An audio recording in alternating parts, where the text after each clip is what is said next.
તો આગળ આપણે જણાવી દઈએ, જંબુસરમાં વંદે માતરમ અને રાષ્ટ્રીય ગીતના કથિત અપમાનના વિરોધમાં ભારતીય જનતા પાર્ટી દ્વારા વિરોધ પ્રદર્શન યોજાયું હતું।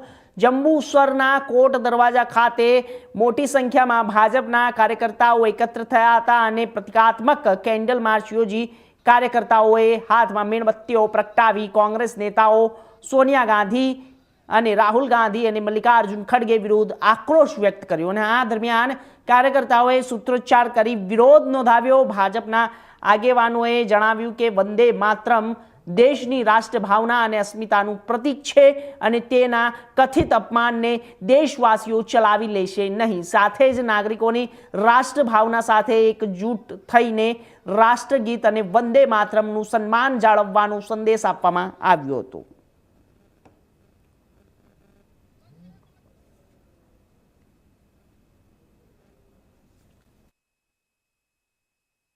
माता की जय। वंदे मातरम। आगामी 15 ऑगस्टના દિવસે જે ખડગેજી સોનિયા ગાંધી અને રાહુલ ગાંધી દ્વારા જે રાષ્ટ્રગાનનું વંદે માતરમનું અપમાન કરવામાં આવ્યું છે તે ભારતના 140 કરોડ દેશવાસીઓનું અપમાન છે અને આ કોઈ બી હિસાબે યુવા મોરચા ભારતીય જનતા પાર્ટી યુવા મોરચા ચલાવે નહીં, માફી માંગે।